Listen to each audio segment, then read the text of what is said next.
अस्सलाम वालेकुम, मैं हूँ Rusa model beauty salon and academy से। तो मैंने जो पिछले दफ़ा एक वीडियो छोड़ी थी कैरेटिन के ऊपर, तो मेरे पास बहुत सारे क्वेश्चन आप लोगों के आए थे कि मैम जो है वो कैरेटिन हमें किन बालों पे करवाना चाहिए, और बहुत सारे सवाल थे बहुत सारे लोगों के। तो मैंने सोचा कि हम एक वीडियो बना के डिटेल में और उन सारे सवाल का जवाब एक ही साथ दे सकते हैं। एक का सवाल था कि कैरेटिन हम इसलिए करवाना चाह रहे हैं कि हम चाहते हैं कि हमारे बाल जो है वो स्ट्रेट हो जाएं, ठीक है। एक का सवाल था कि मेरे बाल बहुत ज़्यादा रफ हो गए हैं, डैमेज हो गए हैं और हेयर फॉलिंग का भी इशू है, तो क्या मैं जो है वो कैरेटिन करवा सकती हूँ। तो किसी ने सवाल किया था कि हमने जो अभी थोड़े दिनों पहले ही हाईलाइट्स करवाई हैं, जिसकी वजह से मेरे बाल बहुत ज़्यादा रफ हो गए हैं और बहुत ज़्यादा बेरुखे हो गए बाल, तो शाइनी वगैरह कुछ भी बाकी नहीं रहा। जाहिर सी बात है, केमिकल प्रोसेस चीज़ ही ऐसी होती है, तो थोड़ा बहुत तो अफेक्ट पड़ता है बालों पे। तो मैंने सोचा सबके सवालात के एक साथ ही मैं जवाब दे देती हूँ। तो सबसे पहले तो मैं उनके सवाल का जवाब दूंगी जो लोग समझते हैं कि कैरेटिन करवाने से हमारे बाल 100% स्ट्रेट हो जाते हैं। तो सबसे गलती आप ये कर रहे होते हैं ये सोच के कि हम कैरेटिन करवाएंगे तो हमारे जो बाल हैं वो स्ट्रेट हो जाएंगे। अब जहाँ तक बात है स्ट्रेटनिंग की, तो स्ट्रेटनिंग जो है वो कैरेटिन से 40% तक होती है, 100% नहीं होती। कैरेटिन बेसिकली हम कैरेटिन के ऊपर थोड़ा सा आपको गाइड कर देते हैं कि कैरेटिन क्या होता है, क्योंकि कैरेटिन बेसिकली एक ट्रीटमेंट होता है।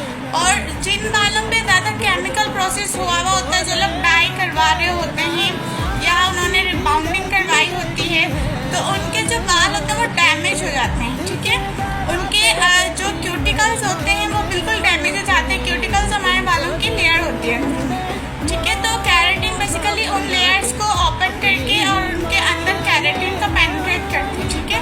मीन्स के हमारे जो बाल हैं, जो हम आसान लफ्ज़ों में मैं आपको बताती हूँ, जो हमारे बाल हैं, हमारे बाल शाइनी जो होते हैं वो नेचुरली वो शाइनिंग ख़त्म हो जाती है, ठीक है। रफ हो जाते हैं, फ्रीजी हो जाते हैं, तो ये वजह होती है कि हमारे बालों से केमिकल टोटली ख़त्म होता है, वो कैरेटिन टोटली ख़त्म हो जाता है केमिकल की वजह से।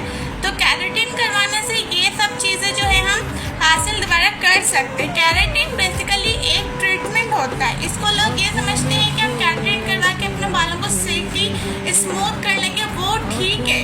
लेकिन स्ट्रेटनिंग का जो माइंड सेट करके आते हैं कि हमने 100% तक जो है वो स्ट्रेटनिंग चाहिए कैरेटिन करवाने से, तो ये गलत है। अगर कोई सैलून वाली आपको ये बताकर कैरेटिन कर देती है कि आपके जो बाल हैं वो स्ट्रेट हो जाएंगे 1 ईयर तक या 6 मंथ तक, तो मैं आपको यही कहूँगी कि वो आपको चूना लगा है, ठीक है। तो कैरेटिन से कोई स्ट्रेटनिंग नहीं होती, 40% हमें स्ट्रेटनिंग मिलती है 6 मंथ तक। ये भी नहीं कि स्ट्रेटनिंग नहीं मिलती, स्ट्रेटनिंग बिल्कुल मिलती है, लेकिन कैरेटिन का मकसद ये होता है कि वो एक ट्रीटमेंट होता है हमारे बालों के लिए।